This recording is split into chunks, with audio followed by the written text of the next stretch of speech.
कन्नलगंज के श्री बटुक भैरवनाथ महोत्सव के अवसर पर भैरवनाथ मंदिर को आकर्षक ढंग से सजाया गया, जिसमें महोत्सव के प्रथम दिवस पर भैरव बाबा का विशेष श्रृंगार और आरती संपन्न हुई, जिसमें बड़ी संख्या में श्रद्धालुओं ने शामिल होकर दर्शन पूजन किया। भक्तों के अनुसार भैरव बाबा के दरबार की मान्यता है कि यहाँ मन्नत मांगने से हर मनोकामना पूर्ण होती है। लोग आते हैं क्योंकि यहाँ पर एक बड़ी मान्यता है जो सैकड़ों वर्षों से चली आ रही। जो इमली का पेड़ आप देख रहे हैं, इसमें जो है कीलें गाड़ी जाती हैं, जिसके दांत में दर्द वगैरह होता है तो वो आते हैं, कील झड़वा के इसमें गाड़ देते हैं, दांत का दर्द उनका ठीक हो जाता है। ये पेड़ भी जो है बहुत पुराना है, हमारी 8वीं पीढ़ी ये चल रही है। ये पेड़ जो है उससे भी पहले का।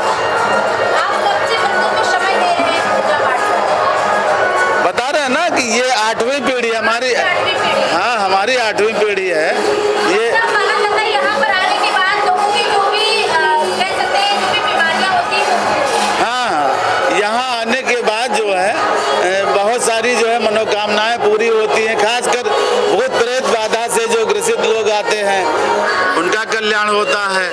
और यहाँ पीछे जो ईंटें रखी जाती हैं उसकी भी अपनी मान्यता है। जैसे किसी का कोई जो है संतान न हो, शादी ब्याह न हो रहा हो या मुकदमा इत्यादि जो है मतलब वो परेशानी में जूझ रहा है तो वो ईंटें मान करके रख देते हैं।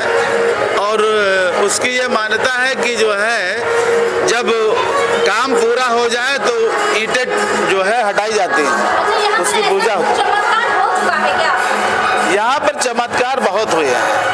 पहली बात, चमत्कार से ही जो है इनकी स्थापना हुई है, क्योंकि जिसके नाम से कर्नलगंज है वो अंग्रेज था, कर्नल बायलू, और रेल पटरी बिछाने के लिए यहाँ जंगल कटवा रहा था। तो जब बगल में जो है अंग्रेजों का कैंप हुआ करता था, एक दिन रात को जो है एक कर्मचारी उठा, उसको यहाँ पर प्रकाश दिखाई पड़ा, रोशनी। तो जब यहाँ पर प्रकाश देखा घूमता हुआ तो अंग्रेज को जो है मतलब एक कौतूहल हुआ कि जो है यहाँ देखें कोई चीज है तो नहीं। तो जंगल और समतल जमीन के अतिरिक्त यहाँ कुछ नहीं था, न कोई मंदिर था, कुछ नहीं था। तो जब उसने देखा तो उसी स्थान को जहाँ पर ये विराजमान है उसको खुदवाया, और जब खुदवाया तो ये लाट भैरवनाथ की उसके नीचे निकली जमीन के अंदर। फिर इस लाट को उसने 4 बार सरयू नदी में फेंकवाया। सरयू नदी उस समय सगरौरा में बहा करती थी। दिन में फेंकवा देते थे, रात में अपने स्थान पे आ जाते थे। इस प्रकार जो है 4 बार फेंकवाया। 5वें दिन क्या हुआ कि रात में एक आदमी के ऊपर जो है इनकी छाया होती है, और जब छाया हो जाती है तो इसी इमली के पेड़ में सर टकरा टकरा के जो है वो खून से लथपथ हो जाता है। और वही व्यक्ति जो है बोलता है कि मैं बटुक भैरव हूँ, मेरा जंगल में निवास है, तुम मुझे यहाँ से हटा नहीं सकते हो, और ना तुम्हारी रेल पटरी यहाँ बिछ पाएगी, तुम्हारी रेल भी यहाँ नहीं चलेगी। इसलिए अच्छा होगा तुम यहाँ से जो है ये कार्य बंद करके और हमारा मंदिर बनवा दो। कितनी संख्या में आज के दिन यहाँ पर भक्त जो श्रद्धालु आते हैं? अब यहाँ प्रत्येक मंगलवार को, आज के दिन यानी कि जब बाबा जी का जन्मदिन होता है तब के दिन कितनी संख्या में आप लोग होंगे?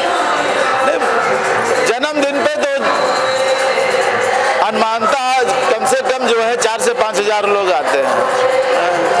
देखिए, ये सिद्धपीठ बटुक भैरवनाथ जी का स्थान है, और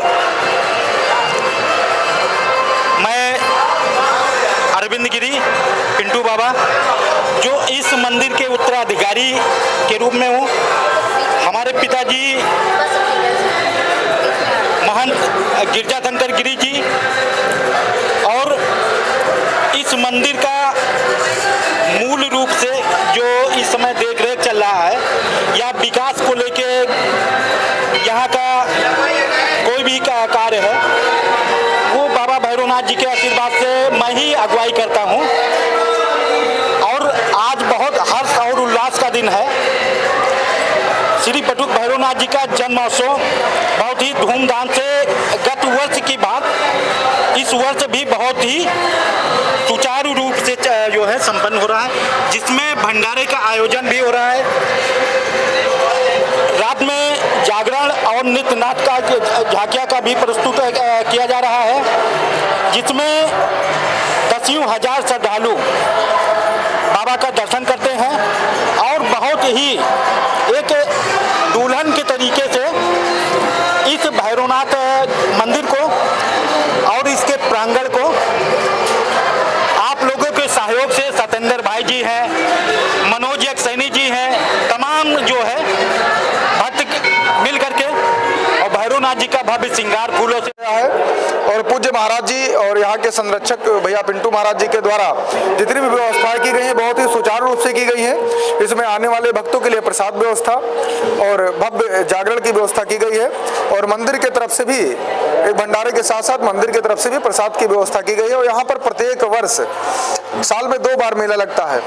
एक बुढ़वा मंगर को भी यहाँ पर प्रसिद्ध मेला लगता है। मेरा नाम सत्येंद्र कुमार एक गसेनी है, जो बाबा की सेवा में 40 वर्षों से निरंतर लगा हूँ और मंदिर की सजावट 4-5 व्यक्ति मेरे साथ में रहते हैं और ये नहीं पता रहता है कि हम कैसा इसको सजाएं।